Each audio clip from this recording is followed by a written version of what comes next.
வணக்கம். நான் தான் சௌமியா. என்னோட வீடியோ நீங்கள் ஃபர்ஸ்ட் டைம் பார்க்குறீங்கன்னா, என்னோட வெயிட் லாஸ் ஜர்னி தான் உங்கள்கிட்ட நான் ஷேர் பண்ணிகிட்ருக்கேன். ஸோ இன்றைக்கி நம்ம 14 டேஸ் சேலஞ்சில் இன்றைக்கி டே 11ஓட ரொட்டீன் தான் இன்றைக்கி நம்ம பார்க்க போகிறோம். காலையில் எப்பயும் போல் சீக்கிரமாக எழுந்து வாக்கிங் போயாச்சு. அண்ட் வாக்கிங்லாம் பண்ணிகிட்டே இருக்கும் போதே சரி ஓகே கொஞ்சம் நேரம் பீச்சில் போய் படுத்துட்டு அந்த வானத்தை பார்க்கலான்னு சொல்லிட்டு கொஞ்சம் நேரம் படுத்துட்டு இருந்தோம். அண்ட் எக்ஸசைஸ் வந்து வீட்டுக்கு வந்துட்டு அதுக்கப்புறமா எக்ஸசைஸ் பண்ணுறேன். அதனால் காலையில் கொஞ்சம் டைம் நமக்கு இருக்கும். ஸோ அந்த டைம் சும்மா அப்படியே கொஞ்சம் பீஸ்ஃபுல்லாக டைம் ஸ்பெண்ட் பண்ணிவிட்டு அதுக்கப்புறம் நாங்கள் 2 பேரும் வீட்டுக்கு வந்துட்டோம்.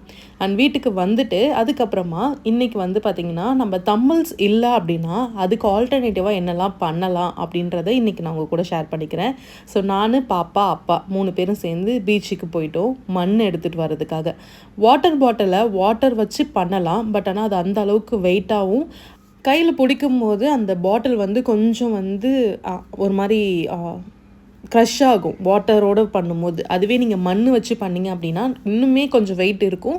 அதே மாதிரி ஸோ எந்த இடத்துலையும் கை வச்சு அமுங்கும் போது உள்ளார வந்து அமுங்காது. ஸோ அந்த மாதிரி இருக்கும். அதனால் நீங்கள் கண்டிப்பாக மண் எங்கே கிடச்சிதுன்னா அதை எடுத்துகிட்டு வந்து கொஞ்சம் சலிச்சுட்டு அதுக்கப்புறம் நீங்கள் வந்து போட்டு வச்சுக்கலாம். நான் வந்து 2 வாட்டர் பாட்டில் எடுத்திருக்கேன். 1 லிட்டரில் 2 பாட்டில் எடுத்திருக்கேன். பாட்டில் எப்படி இருக்கணும் அப்படின்னு பார்த்தீங்கன்னா ஷேப் ஃபுல்லாக ஒரே ஷேப் இருக்கா மாதிரி பார்த்துக்கோங்க. இப்போ வேறு கம்பெனியில் எடுத்திங்கன்னா ஒரு மாதிரி ஷேப்பாக வரும் வாட்டர் பாட்டிலே. அதில் வந்து வெயிட் கொஞ்சம் அன்ஈவனாக இருக்கும் உங்களுக்கு.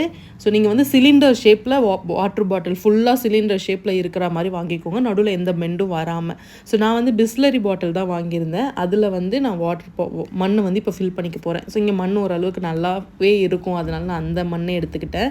அண்ட் அது கூடவே கொஞ்சம் பையிலையும் மண் எடுத்துக்கிட்டேன். ஸோ இது பார்த்திங்கன்னா நம்ம கைப்பிடி வச்சுட்டு அந்த கிட்டில் பெல் வச்சு பண்ணுவோம்ல, அதுக்கு பதிலாக இதை ஆல்டர்னேட்டிவாக நீங்கள் பண்ணலாம். அதுக்காக தான் மண்ணில் வந்து ஒரு பை எடுத்துகிட்டு வந்திருக்கேன். ஸோ நான் வந்து ஒரு 2 வாட்டர் பாட்டிலையும் அழகாக ஃபில் பண்ணி எடுத்துக்கிட்டேன். ஸோ நல்லா தட்டிட்டு மண்ணை வந்து ஃபில் பண்ணுங்கள். எங்கேயுமே எந்த கேப்பும் இருக்கக்கூடாது. அந்த அளவுக்கு நல்லா ஃபில் பண்ணிக்கணும்.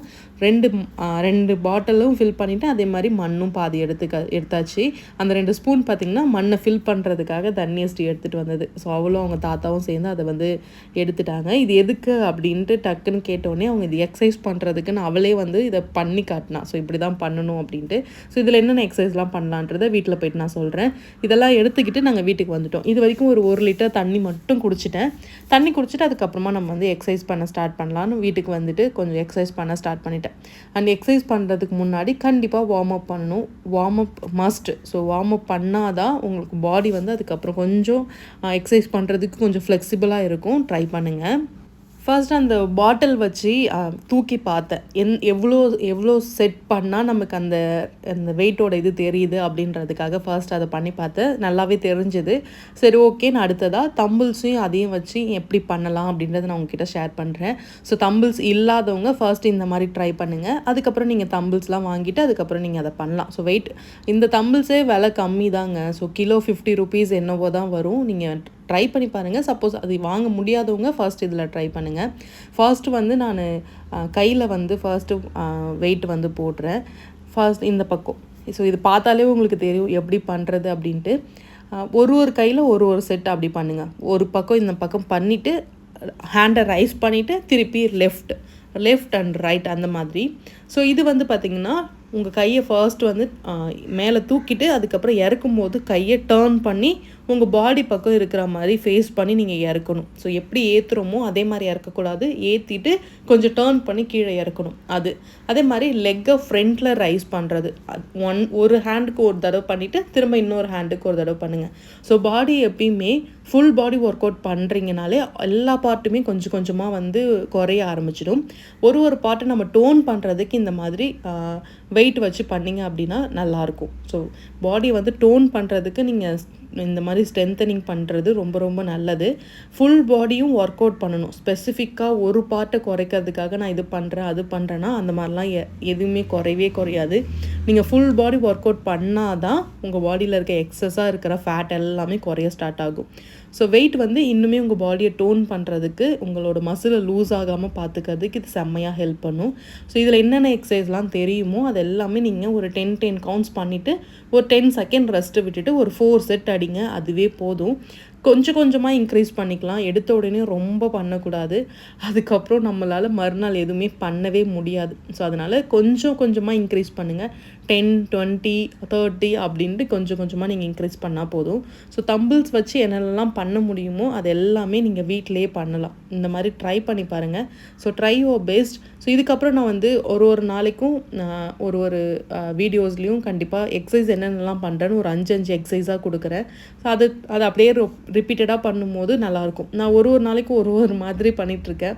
ஒரு நாள் ஃபுல்லாக டான்ஸ் எக்ஸசைஸ் அப்படி போகும். ஒரு நாள் வந்து வெயிட் வந்து எப்படி சொல்கிறது, வெயிட் லிஃப்டிங்கில் போகும். ஒரு நாள் வந்து பார்த்திங்கன்னா கார்டியோ மட்டும் போகும், ஜம்பிங் ஜாக்ஸ். ஸோ அந்த மாதிரிலாம் போகும். ஸோ அந்த மாதிரி என்னென்னலாம் பண்ண முடியுமோ பண்ணிட்டேன். அண்ட் அடுத்ததாக வந்து நேற்று ஒரு ஓப்பனிங் எக்யூப்மெண்ட் வீடியோ போட்டிருந்தேன். ஸோ அது பார்த்திங்கன்னா கீழே இருக்குல்ல அந்த ஸ்டெப்பர் தான். ஸோ அதை வச்சும் நிறைய எக்ஸசைஸ்லாம் இருக்குது, கண்டிப்பாக ஷேர் பண்ணுறேன். இதெல்லாம் ஒன்று ஒன்றா எடுத்த உடனே எல்லா எக்யூப்மெண்ட்ஸும் வாங்கி வச்சுக்கிட்டு தான் எக்ஸசைஸ் பண்ணணும்னு கிடையாது. ஸோ நீங்கள் ஒரு விஷயத்த ரெகுலராக டிசிப்ளினாக நீங்கள் பண்ணும்போது ஆட்டோமேட்டிக்காக உங்களுக்கு ஒரு பொருளாக நீங்கள் வாங்கிடுவீங்க. கண்டிப்பாக டெய்லியும் பண்ணணும். ஸோ ஒரு விஷயத்த நீங்கள் டெய்லியும் பண்ணால் தான் ஸோ வீட்டில் இருக்கவங்களும் நமக்காக வாங்கி தருவாங்க, ஞாபகம் வச்சுக்கோங்க. அண்ட் ஒர்க் அவுட் எல்லாமே முடிச்சுட்டு கொஞ்சம் நேரம் உட்காந்து ரெஸ்ட் எடுத்துகிட்டு தண்ணி குடித்தேன், பிளாக் காஃபி குடிச்சிட்டேன். அண்ட் நேற்று வந்து ஹேரை வாஷ் பண்ணியிருந்தேன். இன்றைக்கி வந்து ஹேர் மாஸ்க் வந்து போட போகிறேன். நேற்று எனக்கு டைம் இல்லை, அதனால் மாஸ்க் போடல. ஸோ தலையை மட்டும் நல்லா நனைச்சி வெட்டாக்கிட்டேன். முடி நல்லா வெட்டானதுக்கப்புறமா ஹேர் மாஸ்க் யூஸ் பண்ண போகிறேன். ஸோ கண்டிஷ்னரை விட மாஸ்க் வந்து இன்னுமே ஹேரை நல்லா ஸ்மூத்தாக ட்ரைனஸ் இல்லாமல் பார்த்துக்கும் அப்படின்றதுனால சரி ஓகேன்ட்டு ஒரு ஹேர் மாஸ்க் வந்து ட்ரை பண்ணலாம் அப்படின்றதுனால நான் வந்து பில்கிரீமில் இருந்து ஹேர் மாஸ்க் வாங்கியிருக்கேன். ஸோ ஏற்கனவே நான் இந்த ப்ராண்டில் தான் வந்து ஹேர் சீரம் யூஸ் பண்ணுறேன். அது நல்லாவே இருக்குது அப்படின்றதுனால தான் அதே கம்பெனி சூஸ் பண்ணேன். இந்த மாஸ்கோட ஸ்மெல் பார்த்திங்கன்னா அந்த அளவுக்கு ரொம்ப அதிகமாக இல்லை, மைல்டாகவே இருந்தது. ரொம்ப அதிகமான ஸ்மெல் வர மாதிரி யூஸ் பண்ணக்கூடாது. ஸோ ஒரு 10 நிமிஷம் அப்படியே நீங்கள் அப்ளை பண்ணிவிட்டு ரூட்லேருந்து எண்டு வரைக்கும் நல்லா அப்ளை பண்ணிவிட்டு ஒரு 10 நிமிஷம் கழிச்சு நல்லா வாஷ் பண்ணிடணும். அதுக்கப்புறம் நீங்கள் ஷாம்புலாம் எதுவும் யூஸ் பண்ண தேவையில்லை. ஸோ ஃபர்ஸ்ட் வாஷில் எனக்கு எப்படி இருந்ததுன்னா கொஞ்சம் நல்லா சாஃப்டாக இருந்தது. கண்டிஷ்னர் நம்ம யூஸ் பண்ணால் எப்படி இருக்கும் அந்த மாதிரி தான் இருந்தது. சரி ஓகே, இதுக்கப்புறம் வர ரொட்டீனில் இது யூஸ் பண்ணி எப்படி இருக்குது, ஸோ ஹேர் எதாவது ஃபால் ஆகுதா என்னன்றதை நான் அப்புறமா உங்க கூட ஷேர் பண்ணுறேன். ஆனால் கண்டிஷ்னர் விட ஹேர் மாஸ்க்கு ரொம்ப ரொம்ப நல்லது. நீங்கள் வீட்லேயே ஹேர் மாஸ்க் ரெடி பண்ணி போட்டாலும் ரொம்ப ரொம்ப நல்லது. அண்ட் அதெல்லாம் முடிச்சுட்டு அதுக்கப்புறமா என்னோடய ஃபாஸ்டிங்கை பிரேக் பண்ணுற டைம் வந்துடுச்சு. 1 மணிக்கு தான் ஃபாஸ்டிங்கை பிரேக் பண்ணுவேன். அதுக்காக நான் வந்து நெல்லிக்காய் ஜூஸ் எடுத்துக்க போகிறேன். ஃபர்ஸ்ட் வந்து பெரிய பெரிய நெல்லிக்காய் இருக்குல்ல, அதில் ஒரு 4, அது கூட கருவேப்பிலை, கொத்தமல்லி, புதினா இது எல்லாத்தையும் போட்டு ஃபாஸ்ட்டாக அடித்து நல்லா ஜூஸாக எடுத்துக்கிறேன். நான் இன்டர்மீடியட் ஃபாஸ்டிங் தான் ஃபாலோ பண்ணுறேன். என்னோடய டைமிங் பார்த்திங்கன்னா 11 to 6 இதுதான் ஸ்டார்டிங்கில் நான் வந்து ஃபாலோ பண்ண டைமிங். 10 மணிக்கு ஃபஸ்ட்டு ஸ்டார்ட் பண்ணுவேன், அதுக்கப்புறம் 11 மணி ஆக்கினேன். சரி ஓகே, இப்போ இன்னும் கொஞ்சம் ஃபாஸ்டிங் அதிகமாக்கலாம் அப்படின்றதுனால நான் 1 மணி வரைக்கும் தள்ளிட்டு வந்திருக்கேன். இந்த கேப்பில் நீங்கள் தண்ணி குடிக்கலாம், பிளாக் காஃபி குடிக்கலாம். ஒரு 100 கலோரிஸ்குள்ளே இருக்கிற மாதிரி நீங்கள் வந்து ஏதாவது ரொம்ப பசிக்குது அப்படின்னா இந்த டைமில் நீங்கள் எடுத்துக்கலாம். அதை தவிர்த்து முடிஞ்ச அளவுக்கு தண்ணி நிறைய குடிங்க, லெமன் வாட்டர் அந்த மாதிரி ஏதாவது குடிக்கலாம். அண்ட் ஃபர்ஸ்ட்டு எம்டி ஸ்டொமக்கில் கொஞ்சம் ஹெல்தி வேர்ஷனாக உள்ளே போகணுன்றதுக்காக நான் நெல்லிக்காய் ஜூஸ் எடுத்திருக்கேன். இதில் கருவேப்பிலை, கொத்தமல்லி, புதினா எல்லாமே போட்டிருக்கேன். இது உங்களோட ஃபேஸை செம்மையாக கிளியர் ஆக்கிறதுக்கு ஹெல்ப் பண்ணும். க்ளீன் ஃபுட் இருக்குல்ல, ஆயில், மசாலாஸ் இந்த மாதிரி இல்லாமல் நீங்கள் ஃபுட் எடுத்துக்கிட்டாலே உங்கள் ஃபேஸில் வந்து எந்த பிம்பிள்ஸ், மார்க்ஸ் அந்த மாதிரி எதுவுமே வராது. And white heads, black heads வராமல் இருக்கிறதுக்கு மெயின் ரீசனாக உங்களோட ஃபுட்டு தான் இருக்கணும். ஸோ அப்படி இருந்ததுன்னா அது வராமல் இருக்கும். ஆனால் அது குடிச்சு முடிச்சுட்டு அதுக்கப்புறமா மெயின் மெனுக்கு வந்து போயிட்டேன். இன்றைக்கி வெஜிடபிள்ஸ் நிறையா எடுத்துக்கலாம் அப்படின்றதுக்காக 1 கப் அளவுக்கு மஷ்ரூம் எடுத்திருக்கேன். ஒரு பாக்ஸ், அந்த பாக்ஸில் இருக்கிறது எல்லாத்தையும் நல்லா க்ளீன் பண்ணிவிட்டு சின்ன சின்ன பீஸாக கட் பண்ணிக்கிட்டேன். இது அப்படியே நீங்கள் வந்து ஒரு கடாயில் போட்டு ஹை ஃப்ளேமில் வச்சுட்டிங்க அப்படின்னா இதுக்குள்ளே இருக்க தண்ணி ஃபுல்லாக ரிலீஸ் ஆகி நல்லா வந்து சாஃப்டாக வெந்து வந்துடும். அதை அப்படியே நம்ம எடுத்துக்க வேண்டியதான். ஆயில் எதுவுமே நீங்கள் யூஸ் பண்ண வேண்டாம், அப்படியே அதை குக் பண்ணாலே செம்ம சூப்பராக இருக்கும்.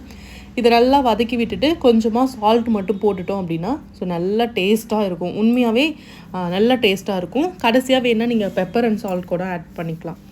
பெப்பர் போட்டுன்னா இன்னுமே நல்லாயிருக்கும். இதில் நிறையா வாட்டர் ரிலீஸ் ஆகும். அந்த வாட்டர் ஃபுல்லாக ட்ரை ஆகணும், அந்த அளவுக்கு நீங்கள் வந்து இதை மிக்ஸ் பண்ணணும். ஸோ இது மிக்ஸ் பண்ணிட்டேன். பெப்பர் இல்லை, அதனால் என்ன பண்ணேன் அப்படின்னா பெரிய பெரிய மசாலாவில் ஒரு 2-3 பிஞ்ச் அளவுக்கு போட்டுட்டு அதை மிக்ஸ் பண்ணிவிட்டு அது ஒரு பக்கம் வச்சுட்டேன்.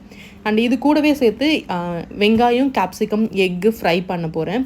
கேப்சிகம் சின்னதாக இருந்ததுனால வெங்காயம் கொஞ்சம் பெருசாக எடுத்துக்கிட்டேன். அதை போட்டுட்டு நல்லா உப்பு போட்டு எண்ணெய் ஊற்றி கொஞ்சமாக கடுகு போட்டு தாளிச்சிருக்கேன். கொஞ்சமாக எண்ணெய் தான், அதில் கொஞ்சமாக உப்பு போட்டு நல்லா வதக்கி விடுங்க. நல்லா சாஃப்ட் அண்ட் க்ரன்ச்சியாக இருக்கும். அந்த டைமில் 4 எக்கு எடுத்திருக்கேன். 2 எக்கு முழுசாகவும் 2 எக்கு ஒயிட்டு மட்டும் எடுத்திருக்கேன். இதுவே வயிறு செம்ம ஃபில்லிங்காக இருக்கும். ரொம்ப நேரம் பசி எடுக்காமல் இருக்கிறதுக்கு ப்ரோட்டீன் கண்டிப்பாக இன்டேக் பண்ணணும். அது ரொம்ப நேரத்துக்கு நம்ம பசி எடுக்காமல் பார்த்துக்கும். அதே மாதிரி வெஜிடபிள்ஸ் எடுத்துக்கோங்க. இல்லை எனக்கு ரொம்ப பசியை கண்ட்ரோலே பண்ண முடியல, எனக்கு எதாவது ஸ்வீட் சாப்பிடணும் போல் இருக்குது அப்படின்னா இனிப்பாக இருக்கிற ஃப்ரூட்ஸ் எடுத்துக்கலாம். ஸோ கண்டிப்பாக வாழைப்பழத்தை தவிர்த்து நீங்கள் வேறு எந்த ஃப்ரூட்ஸ் வேணால் சாப்பிட்லாம். அது வந்து ஒன்று சாப்பிட்டோன்னா ஃபில்லிங்காக இல்லாத மாதிரி இருக்கும். அதனால தான் இதுதான் செகண்ட் மீலாக நான் எடுத்துக்கிறது. ஃபர்ஸ்ட் வந்து அந்த ஜூஸ் எடுத்துக்கிட்டு அதுக்கப்புறம் இதை குடிச்சு சாப்பிட்டேன். அதுக்கப்புறம் தன்யாவுக்கு வந்து ஃபேன்சி ட்ரெஸ் காம்படிஷன் இருக்குல்ல, ஸோ அதுக்கான ஒர்க் எல்லாமே பார்த்துட்டே இருந்தேன். அதில் எனக்கு டைம் போனதே தெரியவே இல்லை. அவங்கள ஒரு மரம் மாதிரி ரெடி பண்ணணும், அதுதான் தீமே. ஸோ அதுக்கான வேலையெல்லாம் பார்த்துக்கிட்டே ஸ்நாக்ஸுக்காக பார்த்திங்கன்னா 2 ஆரஞ்சு எடுத்திருந்தேன். இதை அப்படியே சாப்பிட்டுட்டே மற்ற வேலை எல்லாத்தையுமே பார்த்துட்டு இருந்தேன். அண்ட் கடைசியாக ஒரு 5 o'clock ஆர் 5:30க்கே பப்பாயா எடுத்துக்கிட்டேன். ஏன்னா எனக்கு டைம் போனது தெரியல. 6 மணி ஆயிடுச்சு. ஆமாம் 6 மணி ஆயிடுச்சு. அதனால் நான் வந்து ஒரு பிளேட் அளவுக்கு பப்பாயா எடுத்துக்கிட்டு அப்படியே அந்த வேலையிலே எனக்கு கொஞ்சம் பிஸியாக போயிட்டே இருந்ததுனால எனக்கு தெரியவே இல்லை. அண்ட் இந்த vlog உங்களுக்கு கம்ஃபர்டபுளாக இருக்கும் அப்படின்னு நினைக்கிறேன். ஸோ நாளைக்கு வேறு ஒரு வீடியோவில் நம்ம பார்க்கலாம். அண்ட் வெயிட் வந்து கடைசியாக கொடுக்குறேன், செக் பண்ணி பார்த்துக்கோங்க. ஸ்டார்டிங்கில் வந்து வைக்க மறந்துட்டேன், அதனால் கடைசியாக கொடுக்குறேன். வெயிட் ஜஸ்ட் ஒரு நம்பர் தான், அது போடலைன்னா எனக்கு கமெண்ட் வரும், அதனால தான் சரின்ட்டு போட்டுட்டேன். ஸோ நாளைக்கு பார்க்கலாம். அண்ட் டேக் கேர், சூப்பராக இருங்க, பாய்.